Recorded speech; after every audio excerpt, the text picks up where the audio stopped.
고백합시다. 내 평생 사는 동안, 내 평생 사는 동안 주 찬양하리. 여호와 하나님 내 주를 찬양하리. 주님을 묵상함이 즐겁도다. 내 영혼 주 안에서 참 기쁘리. 아멘. 다시 한번 내 평생 사는 동안, 내 평생 사는 동안 주 찬양하리. 여호와 하나님 내 주를 찬양하리. 주님을 묵상함이 즐겁도다. 내 영혼 주 안에서 참 기쁘리. 내 영혼아 주님을 송축하라. 내 영혼아 주님을 찬양하라. 내 영혼아 주님을 송축하라. 내 영혼아 주님을 찬양하라. 다시 한번 내 평생 사는 동안, 내 평생 사는 동안 주 찬양하리. 여호와 하나님 내 주를 찬양하리. 주님을 묵상함이 즐겁도다. 묵상함이 즐겁도다. 내 영혼 주 안에서 참. 다시 한번 처음부터 고백합시다. 내 평생 사는 동안 주님을 찬양하리라. 내 평생 사는 동안 주 찬양하리. 여호와 하나님 내 주를 찬양하리.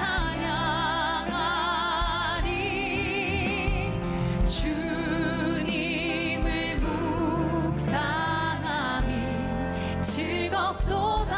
아멘. 내 영혼 주 안에서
우리 함께 사도신경 외우며 우리의 한 믿음, 한 신앙을 고백합시다.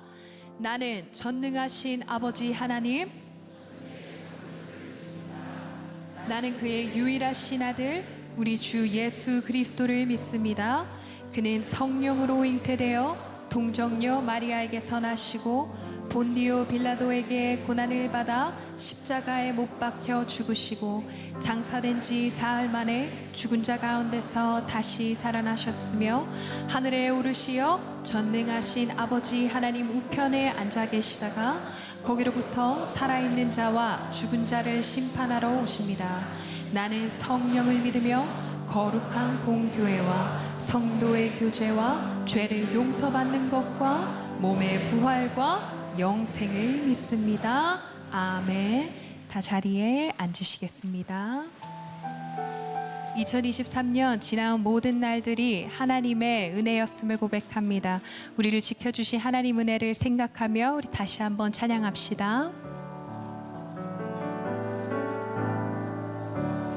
나의 눈가에 주름이 지고 눈물이 많아졌습니다.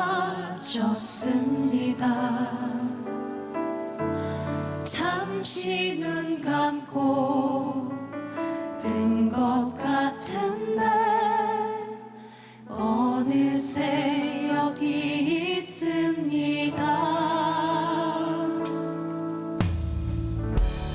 가슴 아픈 날도 많았었고 기쁜 날도 있었습니다. 짧은 여정을 뒤돌아보니 하나님의 은혜입니다. 지금까지 나의 여정을 모두 하나님의 은혜라. 지금까지 나의 모든 여정 인도하셨네. 나의 남은 모든 여정을 모두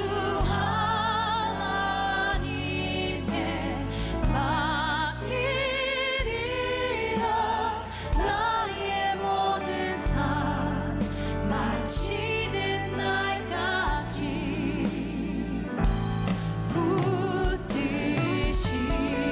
붙드시니.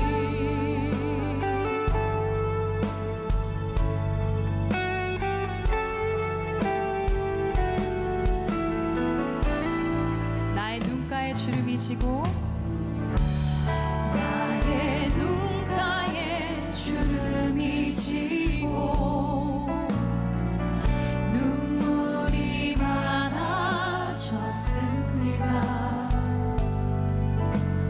잠시 눈 감고 뜬 것 같은데 어느새 여기 있습니다.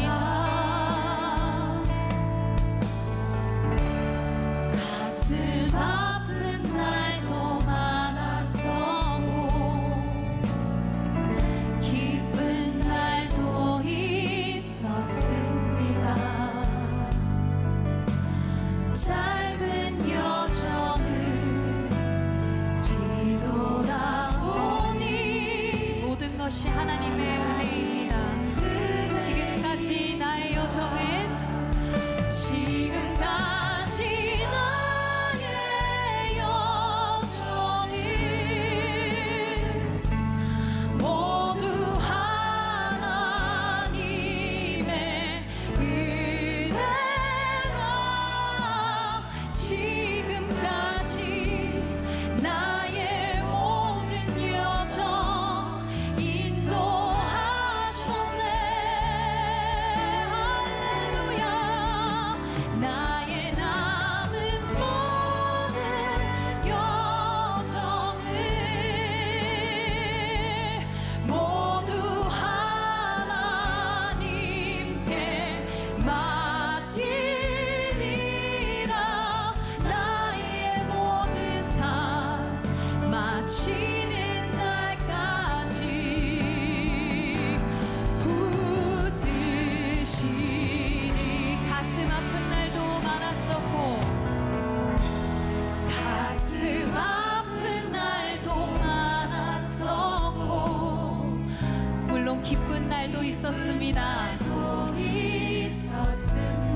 여정을 뒤돌아보니 모든 것이 하나님의 은혜였습니다. 이것이 우리의 믿음의 고백입니다. 하나님의 은혜. 지금까지 나의 여정은 모두 하나님의 은혜라. 지금까지 나의 여정은 모두 하나님의 은혜라. 지금까지 나의 모든 여정 인도하셨네. 나의 남은 모든 여정을 모두 하나님께 맡기리라. 나의 모든 삶 마치는 날까지 지금까지 나의 여정은 모두 하나님의 은혜라. 지금까지 나의 여정은 모두 하나님의 은혜라.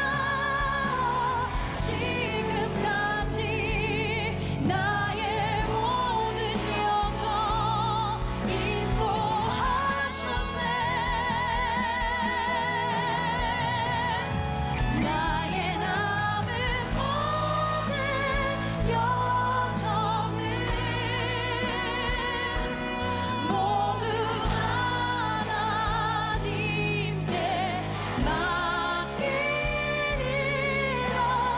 나의 모든 삶 마치는 날까지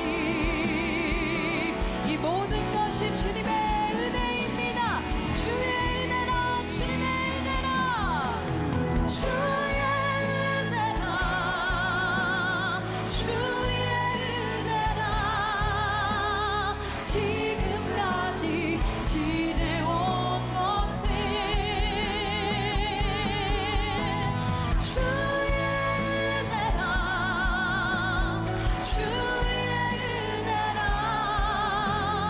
주의 은혜라. 주님의 은혜입니다. 하나님의 자녀 된 것은 주님의 은혜입니다. 주의 은혜라. 주의 은혜라.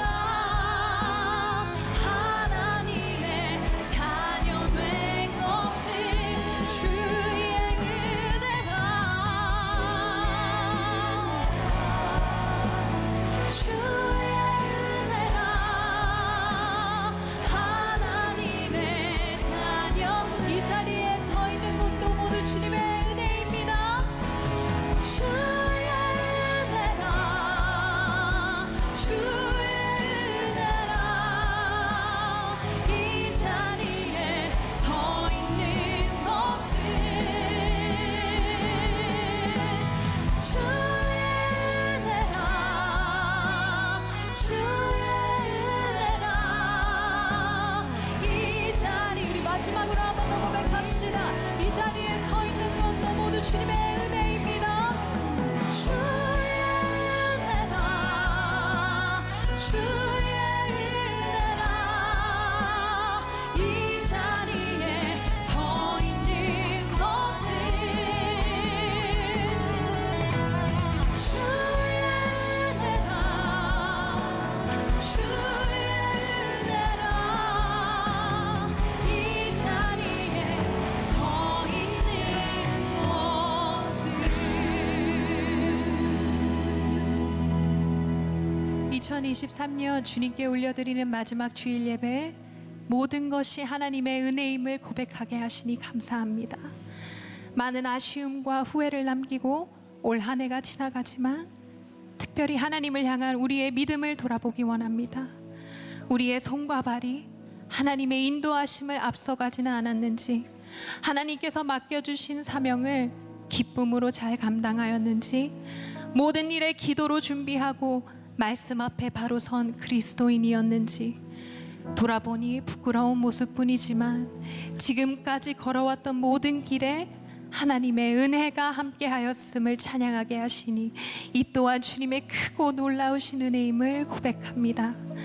다가오는 새해에도 신실하고 진실한 마음으로 하는 모든 일마다 주님께 기쁨이 될 수 있는 주의 자녀들 모두 될 수 있도록 주여 도와주시옵고, 한 해 동안 맡겨진 양들을 위해 수고하신 담임 목사님께 성령 충만케 하시어 새해에도 영육간의 강건함을 더하사 하나님의 계시의 말씀을 더욱 강하고 또 담대하게 선포하게 하소서.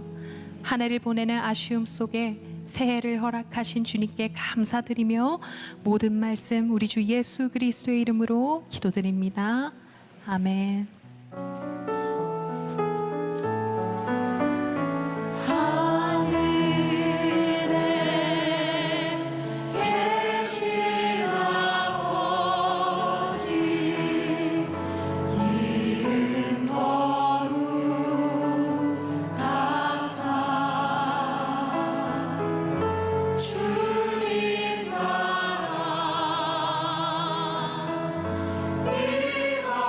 이것이요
오늘 주일 12시 예배에 함께한 여러분들 한 사람 한 사람을 주님의 이름으로 사랑하고 축복합니다. 이제 말씀으로 들어가 보도록 하겠습니다. 자, 벌써 엘리야와 엘리사 12번째 말씀이고요. 오늘 송구영신 때는 엘리야, 엘리사의 사역의 마무리를 통해서 송구영신의 우리들의 삶을 어떻게 마무리하고 내년도를 바라볼까, 그 말씀과 연결을 시키게 됩니다. 오늘은 눈을 열어 보게 하소서, 이런 제목입니다. 오늘 도단이라고 하는 지역에서 일어났던 일이고요. 오늘 12월 31일 한 해를 마감하면서 어떤 말씀을 이 엘리야 엘리사 시리를 가지고 나눌 수 있을까? 그때 제 마음에 들었던 한 문장이에요. 하나님, 우리 성도들의 영의 눈이 열리게 하여 주옵소서. 오늘 이 마지막 주에 이 도단에서 일어났던 이 사건을 통하여 우리의 영의 눈이 열리는 일이 일어나면 좋겠다는 생각이 듭니다. 오늘 아람과의 전쟁에 있어서 일어났던 일들을 보게 됩니다. 엘리야 엘리사 시리즈를 공부하는 동안 제일 많이 나왔던 이스라엘과 싸움했던 나라가 있는데 아람이에요. 잠깐 지도를 보겠습니다. 자, 아람이라는 나라가 저 오른쪽에 보이시나요? 저게 이제 수리아, 성경에는 이제 수리아라고 나오기도 하고, 오늘날로 얘기하면 어디라고요? 시리아라고 이야기를 했습니다. 블레셋에서부터 시작해서 그 페니키아로 저 아람 위쪽으로 이렇게 올라가면 세계사에서 나오는 근동지방의 비옥한 초생딸 지역입니다. 고대 근동지방의 문명의 발상지가 되는 곳이죠. 그러니까 저 아람 너머에 있었던 아시리아와 바벨론은 당시 근동지방에 굉장히 강력한 힘을 가지고 있었던 나라고요. 저 블레셋 밑으로 애굽이 있습니다. 굉장히 힘을 가지고 있었던 나라인데, 바로 북이스라엘이 있었던 저 시대에 아람이 아수르와 싸움을 할 정도였으니까 굉장히 큰 강대국이었어요. 근데 아람이 계속해서 북이스라엘을 이렇게 침공하게 됩니다. 그런데 번번이 실패해요. 그리고 오늘 말씀은 저기 도단이라고 보이세요? 사마리아 바로 위에 도단이라고 하는 곳에 엘리사가 있는데 엘리사를 잡으러 저기에 출동을 하게 되는 장면입니다. 오늘 그 말씀을 배경으로 해서 아람과 이스라엘의 전쟁 이야기가 펼쳐집니다. 어떻게? 흥미진진하게. 자, 그런데 여기에 등장하는 그 이스라엘을 침공하고 있는 나라의 왕이 있는데 벤 하닷이라는 왕이에요. 성경에 많이 등장합니다. 그 정도 이름은 알아두면 좋아요. 근데 벤 하닷이라는 사람도 등장하고 벤 하닷 2세도 등장하는데 이게 조금 혼재되어 이야기될 때도 있지만 어쨌든 벤 하닷 2세, 벤 하닷이 지금 침공을 하고 있는 거예요.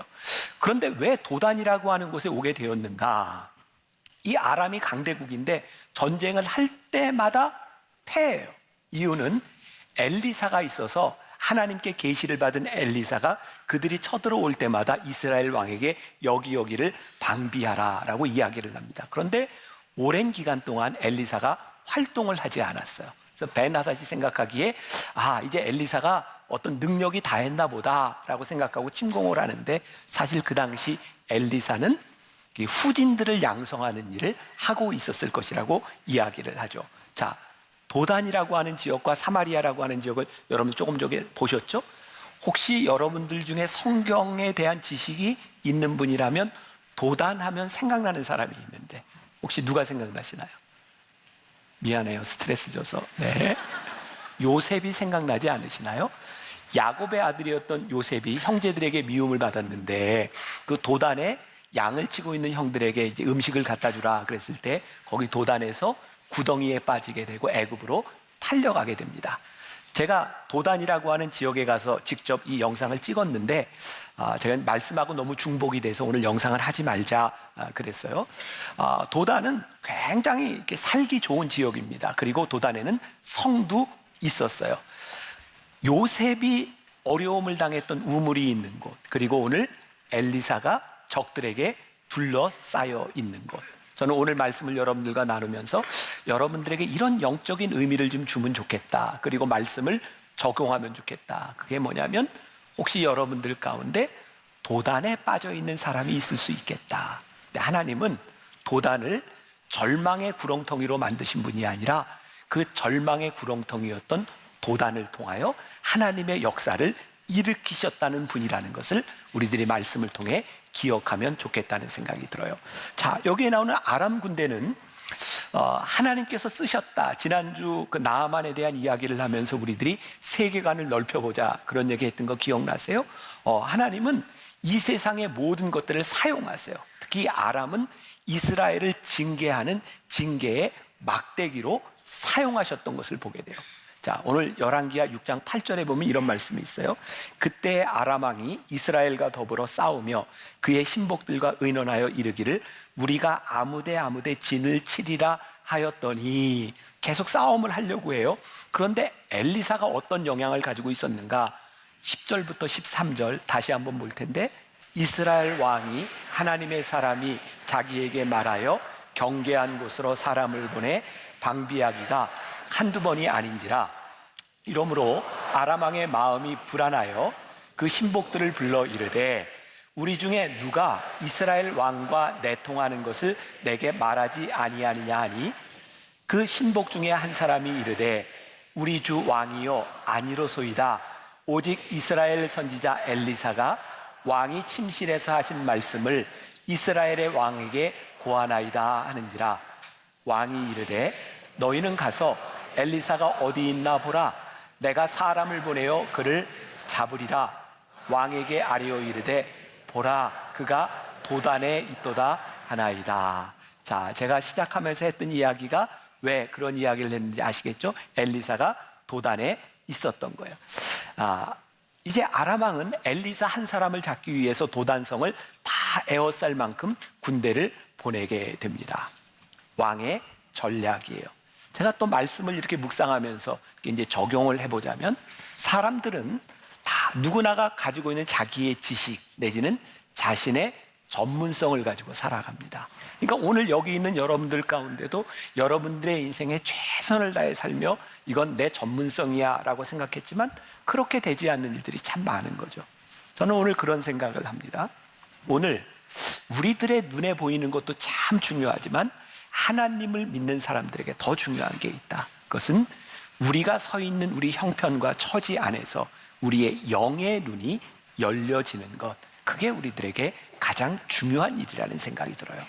자, 오늘 이 말씀 가운데는 눈에 대한 기도가 3번이 나오고 있습니다. 자, 보죠. 첫 번째 17절에 기도하여 이르되 여호와여 원하건대 그의 눈을 열어서 보게 하옵소서 하니 여호와께서 그 청년의 눈을 여심해 그가 보니 불말과 불병거가 산에 가득하여 엘리사를 둘렀더라. 제가 조금 이따 다시 설명을 하겠지만 엘리사의 사환이었던 게하시가 도단에 쭉 보니까 사람들이 얼마나 무섭게 둘러싸여 있는지 몰라요. 그랬더니 엘리사가 이 청년의 눈을 열게 하옵소서 이렇게 기도한 거예요. 두 번째 18절에 아람 사람이 엘리사에게 내려오매 엘리사가 여호와께 기도하여 이르되 원하건대 저 무리의 눈을 어둡게 하옵소서 하매 엘리사의 말대로 그들의 눈을 어둡게 하신지라. 하나는 눈을 떠게 해달라고 기도하고 하나는 어둡게 해달라는 기도를 하게 되죠. 자, 세 번째, 눈을 멀게 했던 이 아람 군대의 눈을 엘리사가 다시 뜨게 해달라고 기도를 합니다. 20절에서 사마리아에 들어갈 때에 엘리사가 이르되 여호와여 이 무리의 눈을 열어서 보게 하옵소서 하니 여호와께서 그들의 눈을 여심해 그들이 보니 자기들이 사마리아 가운데 있더라. 여러분들이 성경을 볼 때 동일한 표현들이 이렇게 나올 때는 이렇게 하이라이트를 하고 보면 여러분들이 성경을 묵상하고 읽는데 많이 도움이 되죠. 근데 요즘 성경 잘 안 가지고 다니시죠? 가지고 다니시고 잘 읽고 하면 착하고 예쁠 것 같아요. 네, 자, 보세요. 여기 지금 눈을 뜨고 어둡게 하고 이런 장면이 나오는데 여러분들은 아무렇지도 않게 생각할지 모르지만 저는 참 흥미로운 거예요. 야, 어느 때는 봐서 두렵고 어느 때는 보지 못해서 두려워. 그러니까 우리들의 삶에 두려움이 찾아오는 걸 보면 봐서도 두렵고 보지 못해서도 두렵다. 그러니까 눈을 떠서 보거나 눈으로 보지 못해도 두려움은 우리들에게 찾아온다는 거예요. 그러면 두려움의 정체는 무엇일까? 보니까 어둡다는 거죠. 눈을 떠도 눈을 보지 못해도 어두워서 볼 수 없는 것. 이 어두움이라고 하는 것은 환경과 시간에 대한 문제가 아닌 것 같아요. 그러니까 오늘 여러분들이 말씀을 듣고 오늘 하루를 살아가는 여러분들의 삶의 현장 한가운데서 우리들에게 두려움이 찾아왔다면 그것은 물리적으로 우리들이 어떤 시간에 어떤 환경 안에 놓여 있느냐에 대한 문제가 아니라 거기에서 우리가 무엇을 보느냐에 대한 문제. 자, 오늘 내가 여러분들에게 도전하고 싶은 것, 우리의 영의 눈이 뜨여져서 우리들이 봐야 할 것을 봐야 되지 않겠는가. 자, 이제 오늘 말씀의 제일 중요한 부분이 될 것 같아요. 성경은 우리들에게 끊임없이 무엇을 보느냐고 묻는 것 같아요. 너희들이 육적인 눈을 가지고 보는가, 영의 눈을 가지고 보는가를 우리들에게 끊임없이 묻고 있어요. 이런 보는 것에 대한 비전에 대한 이야기를 할 때마다 빠지지 않는 이야기가 있죠. 출애굽기에 나오는 모세가 이스라엘 땅을 정탐하라고 12명의 정탐꾼을 가데스바네아에서 가나안에 보냈던 일이에요. 12명이 가나안 땅에 들어가서 똑같은 것을 보고 10명은 굉장히 절망적인 이야기를 하고 2명은 희망적인 이야기를 내요. 똑같은 것을 봤는데 어떤 사람은 눈에 보이는 것을 육적인 눈으로 봤고 어떤 사람은 하나님이 함께 하시면 그들은 우리의 밥입니다, 이렇게 이야기를 하죠. 마태복음 14장에 보면 예수님께서 물 위를 걸으시는, 풍랑이 있는 물 위를 걸으시는 장면이 나와요. 배에 타고 있던 제자들이 놀랐고 예수님이 물 위를 걸어오시는 것을 베드로가 보았을 때 예수님을 보면서 베드로가 뭐라고 얘기해요? 예수님, 저도 걷게 해주세요. 예수님이 뭐라고 말씀하세요? 와라. 또 베드로가 풍랑이 있는 물 위를 걸어요. 근데 베드로가 풍랑이 있는 물 위를 보고, 아니 물 위를 걸으며 예수님을 보고 있던 그의 눈이 어디를 향했죠? 풍랑이 있는 바다를 향해요. 그때 베드로가 다시 빠져들어가요. 참 흥미롭잖아요. 똑같이 바람이 있는, 풍랑이 있는 바다 위에서 베드로가 예수님의 얼굴을 보았을 때와 그가 풍랑이 있는 바다를 보았을 때 그의 상황이 달라지는 거예요. 성경은, 아니 하나님의 말씀은 오늘 우리들에게 끊임없이 묻습니다. 여러분, 무엇을 보고 계십니까? 2023년을 마감하는 이 시간, 이 자리에서 우리는 무엇을 보고 있습니까? 오늘 본문에 나오는 하나님의 사람 엘리사와 하나님의 사람의 사환 게하시의 차이는 무엇일까요? 아침 일찍 일어나서 엘리사의 사환이었던 게하시가 저기 성 밑을 이렇게 보니까 군사와 말과 병거가 성읍을 가득 에워싸고 있는 거예요. 얼마나 무서운지 그 수가 셀 수가 없는 거예요. 그래서 그 엘리사의 사환 게하시가 이렇게 얘기를 하죠. 내 주여, 우리가 어찌하리이까? 영어성의 NIV에 보면 이렇게 되어 있어. Oh my Lord, what shall we do? 주님을 찾고는 있는데 어떻게 해야 될지를 몰라요. 오 주님, 어떻게 해야 될까요? 절망은 무엇일까요? 우리가 분명히 보고는 있는데 무엇을 해야 할지 모를 때 우리들에게 찾아오는 게 절망이에요. 오늘 절망을 안고 이 자리에 온 사람이 있다면 그 절망은 내가 무엇을 할 수 있는 방법이 없을 때 우리들에게 찾아온 감정일 거예요. 그런데 내 주여, 우리가 어찌하리까? 라고 이렇게 두려움에 떨고 있던 게하시를 향해서 엘리야가 두려움을 이기는 방법은 딱 하나다. 17절에서 이렇게 말씀하고 있어요. 조금 전에 우리들이 읽었던 말씀인데 다시 한번 봅시다. 17절 같이 봅니다. 기도하여 이르되 여호와여, 원하건대 그의 눈을 열어서 보게 하옵소서 하니 여호와께서 그 청년의 눈을 여심해 그가 보니 불말과 불병거가 산에 가득하여 엘리사를 불렀더라. 그의 눈에 보이지 않던 불말과 불병거, 하나님의 사람 엘리사를 지키시는 것을 그가 보게 돼요. 영의 눈이 열려져서. 여러분들 착각하지 마세요. 하나님께서 왜 불말과 불병거를 보내주셨을까요? 하나님의 사람을 하나님이 보호하시기 위함입니다. 여러분들이 수없이 많은 죄를 짓고 더러움으로 영의 눈이 띄어지게 하여 주옵소서 할 때 여러분들에게 뭐가 보일까요? 착각하지 마세요. 하나님이 모든 상황 가운데서 여러분들이 잘못 살아가는 그 모든 죄악 가운데서 하나님이 모든 것을 그냥 용서하시겠다고 말씀하시는 것이 아닙니다. 중요한 건 우리들이 지금 서 있는 자리에서 우리들이 무엇을 보는가? 우리를 돌보시는 하나님의 돌보심을 보는가? 우리를 징계하시는 하나님의 손길을 보는가? 이 모든 것들이 우리의 영의 눈이 열려져야 우리들에게 보이는 것들이에요. 사환의 눈이 열려 하나님의 군대를 보았으니 게하시는 얼마나 감격스럽겠습니까? 그런데 이제 엘리사는 또 다른 기도를 하게 되죠. 18절, 아람 사람이 엘리사에게 내려오매 엘리사가 여호와께 기도하여 이르되 원하건대 저 무리의 눈을 어둡게 하옵소서 하며 엘리사의 말대로 그들의 눈을 어둡게 하신지라. 자, 이 말씀 제가 설명하기 전에 저에게 또 이렇게 말씀을 준비하면서 들었던 생각이에요. 우리는 늘 우리의 문제가 해결되면 되리라고 생각해요. 근데 우리의 삶은요, 지금 우리의 문제가 해결된다고 우리들의 인생의 문제가 해결되지 않습니다. 이유는 뭔지 아시죠? 문제는 늘 손님처럼 우리들에게 다가옵니다. 문제는 해결돼도 또 다른 문제가 있는 거예요. 그러니까 오늘 지금 여러분들에게 아마 정말 힘든 질병의 문제를 가지고 기도하는 분이 있을까? 얼마나 간절하게 하나님께 하나님 고쳐주세요 이렇게 기도하겠습니까?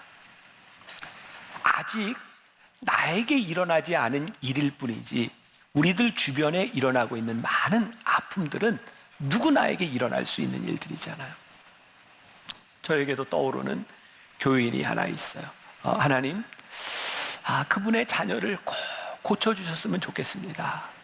근데 제 마음에 이런 기도가 나오는 거예요. 하나님, 고쳐주시는 은혜도 참 귀한데 하나님, 그 시간을 지나가며 그 병 중에 하나님과 함께하는 은혜를 누리게 하여 주옵소서. 이 가정에 회복의 역사가 임하게 하여 주옵소서. 그러면 제가 깨닫게 되는 게 있어요. 기적은 그 기적 한 번의 사건으로 끝나는 것보다 우리들에게 더 큰 은혜가 있는데 그 어려운 시간을 지나갈 때에 하나님이 우리와 함께 하시는 은혜를 누리는 것이다. 그러니까 우리들의 삶에 문제들은 계속되는데 이 인생의 문제 가운데서 우리들이 하나님과 동행하는 은혜를 우리들이 누리고 있는가? 자, 18절에 이들의 눈을 어둡게 하소서라고 하는 말, 이 히브리어가 산웨림이래요. 저는 히브리어를 안 배워서 잘 몰라요. 산웨림이라고 하는 말이 맹목적인 현혹하다 이런 뜻을 가지고 있대요. 그리고 이 뜻을 보고 말씀을 보니까 좀 이해가 되는 부분이 있어요. 제가 사마리아에서 도단까지 우리 선교팀들을 다 보내고 저는 이제 영상을 찍으러 거기를 이제 우리 영상팀들과 함께 갔어요. 여러분들한테 안 보여드리는 이유는 다 보여주면 성지순례 가고 싶은 생각이 없을까봐. 그래서 다 안 보여드리는데 사실은 이제 유적지가 다 폐허가 돼서 남아있는 게 별로 없어요. 근데 이제 저도 이제 그 길을 봤지만 오는 길에 이 도단 지역은 굉장히 푸르고 교통의 요지이기는 하지만 20km를 오는 그 여정이요. 결코 쉽지 않습니다. 막 산과 절벽들이 있어요. 그러니까 오늘 말씀에 나오는 것처럼 엘리사가 그 사람들을 데리고 사마리아로 갔는데 진짜 눈이 감겨진 상태에서 어떻게 엘리야를 따라갔을까? 그게 잘 이해가 안 되기도 하는데 그들이 현혹되어 따라갔다 그러면 쉽게 이해가 되기도 해요. 근데 이 기적이라고 하는 것은 말씀 그대로 일어날 수도 있죠. 근데 뭘로 해석해도 좋아요. 근데 저는 현혹되었다라고 하는 말이 굉장히 와닿는 게 그들이 엘리사를 따라갈 때 우리가 이런 표현 쓰잖아요. 귀신에 홀렸다. 왜 엘리사를 따라가는지도 모르고 우리가 정확한 정황은 모르지만 그들이 사마리아에서부터 도단까지 20km를 귀신에 홀린 것처럼 거기에 간 거예요. 그리고 엘리사가 거기서 기도하잖아요. 하나님 다시 저들의 눈을 뜨게 하여 주옵소서. 그리고 그들이 눈을 뜨고 보니까 깜짝 놀란 거예요. 지금 그들이 도단에 있는 것이 아니라 사마리아 성읍에 있는데 사마리아 성읍은 뭐예요? 이스라엘 수도라고요. 그들이 아무리 배짱이 좋고 힘이 좋아도 그렇지 지금 엘리사 하나 잡으러 왔다가 지금 사마리아 성읍 가운데 있으니 얼마나 무서울까요? 자, 적용을 또 한번 해봅시다. 여러분들이 2023년 한 해를 지나오는 동안 지금 이 자리에서 여러분들의 눈을 여러분들의 삶을 볼 때 여러분들은 무엇에 현혹되어 있었나요? 현혹이라는 말이 참 그래요. 눈이 안 보이는 게 아닌데 잘못 보고 사는 거예요. 혹시 여러분들 가운데 비트코인 열심히 하다가 절망한 채 여기 있는 분이 있는지 모르겠어요. 지금 그런 생각하잖아요. 내가 왜 그랬을까? 또 주식 열심히 하다가 여기에 와 있는 분도 있을 것 같아요. 어떤 사람은 또 이렇게 로또 매번 긁다가 뭐 여러분들 뭐 로또 긁는 게 뭐 죄겠습니까? 그런데 여러분들의 인생이 매주 로또를 긁는 인생이 되었다면 내가 왜 이렇게 살았을까? 여러분들 중에는 무언가에 중독이 되어서 그렇게 살다가 여기에 앉아 있는 사람도 있을 것 같아요. 영의 눈을 들어봐야 내가 무엇에 현혹이 되어 있고 내가 지금 어디에 있는지가 보이겠죠. 영의 눈을 들어보아야 우리들의 삶이 어떻게 살아가야 될지를 우리들이 보게 되겠죠. 제가 흥미로운 걸 보게 되는 거예요. 그래, 게하시는 눈을 뜨고 보니 그에게 두려움이 사라졌는데 이 아람 군대는 눈을 뜨고 보니 그들이 두려웠던 거예요. 그래서 오늘 어떤 사람은 영의 눈을 떠서 하나님이 우리들에게 주시는 확신 가운데 있는 사람이 있을 수도 있고, 어떤 사람은 영의 눈을 뜨고 보니 내가 하나님 앞에 회개할 게 참 많구나라고 생각하는 사람이 있을지 몰라요. 저는 이것 두 개 다가 축복이라고 생각하거든요. 소망을 주시는 하나님, 회개하게 하시는 하나님, 이것이 우리의 인생의 기적이요, 이게 축복이라는 생각이 들어요. 눈이 뜨이는 것도, 눈이 머는 것도 기적이 아니라 지금 우리들의 삶에서 무엇을 보게 하시는가, 영적인 눈이 열리는 게 우리들에게 축복이겠죠. 믿음의 눈을 뜨라라는 책에 이런 이야기가 나와요. 그냥 참 좋은 이야기입니다. 제가 읽어드릴게요. 이건 자막으로 띄워주지 마세요. 네, 제 얘기만 잘 듣도록. 자, 눈과 귀를 여기로 모으세요. 실직한 그는 어깨를 축 늘어뜨린 채 무거운 발걸음으로 집을 향했다. 멀리서부터 현관 불빛이 보였지만 가족들을 볼 면목이 없었다. 미래가 두려웠다. 더욱 힘든 것은 더 이상 아무런 의욕과 용기가 일어나지 않는다는 점이었다. 현관에 들어서자 여느 때와 같이 게임에 열중하고 있는 아들이 보였다.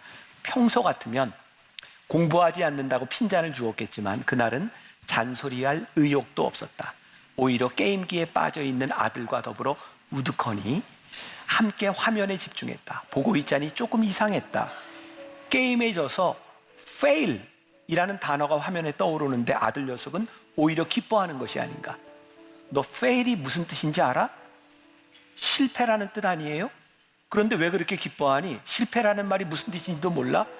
에이, 아빠도 게임에서 실패란 다시 한번 더 해보라는 뜻이에요. 새로 한 번 더 할 수 있으니까 얼마나 좋아요. 좋아하는 아들 녀석을 보면서 아빠는 그만 눈물이 왈칵 쏟아졌다. 그래, 내가 나보다 낫구나. 실패란 내 말처럼 끝이란 소리가 아니구나. 다시 한번 해보라는 뜻이구나. 새롭게 시작하라는 뜻이니 오히려 신나는 일이 맞구나. 아빠는 다시 일어났다. 다른 눈으로 문제를 바라보게 되었기 때문이다. 다른 눈으로 본다는 것은 결코 쉽지 않다. 그러나 찾아온 문제를 어떻게 볼 것인가 하는 것이 생과 사를 갈라놓는다. 저는 이 표현을 우리의 영의 눈을 들어 우리를 바라보는 것이라고 생각해요. 여러분들의 인생에 하나님의 섭리를 믿으세요? 굉장히 중요한 얘기인데요. 제가 원고 내용을 까먹을지 모르는데 아무튼 그냥 해봅시다. 내 인생에 하나님의 섭리를 믿는다고 하는 것은 굉장히 중요한 일이거든요. 여러분들 가운데 도단 한가운데 눈이 띄어져 절망 가운데 있는 사람이 있을 수 있어요. 상황이 다 다를 수 있어요. 그런데 중요한 것은 그 섭리를 믿는가, 이 실패 가운데 하나님의 섭리를 믿는가. 내가 여기에 오고 싶어서 온 것이 아니지만 나를 택하신 하나님의 섭리는 나를 여기서 끝나게 하지 않으시고 하나님의 섭리 가운데 나를 인도하실 것이라는 믿음을 우리들이 가지고 있는가. 많은 사람들이 실수하는 것 중에 하나가 자기의 판단, 자기의 생각을 가지고 무언가를 하려고 하는 거죠. 자, 도단에 아람 군대들이 거기서 다 이제 죽게 된 거예요.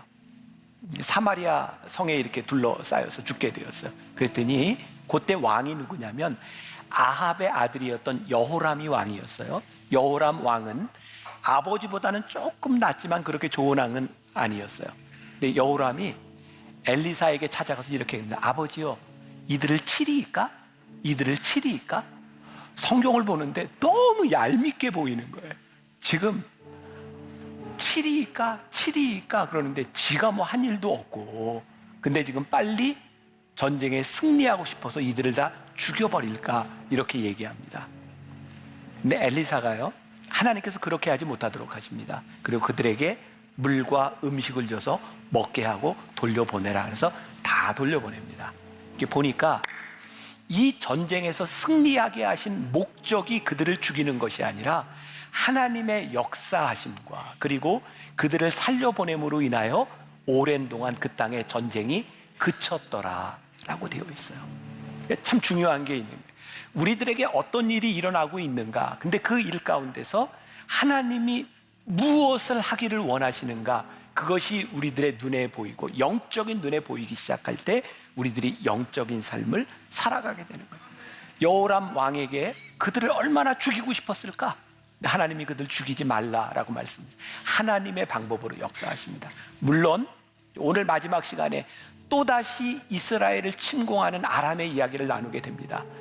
상황도 변하고 사람도 변하고 우리들은 온전하지 않습니다. 그러나 지금 우리들에게 말씀하시고 지금 우리들에게 보여주시는 하나님의 뜻을 우리들이 바라보고 살아갈 수 있다면 우리는 절대로 후회하지 않을 인생을 살아가게 될 거예요. 그러니 오늘 한 해를 마감하는 오늘 여러분들이 어떤 자리에 있든지 그게 중요한 것이 아니라 오늘 그 자리에서 하나님의 섭리, 그 섭리하심을 우리들이 믿기에 하나님 이 자리에서 우리의 영의 눈이 띄어져서 보게 하여 주옵소서. 오늘 여러분들의 영의 눈이 띄어지고 하나님의 일하심이 보일 수 있기를 주님의 이름으로 간절히 축원합니다.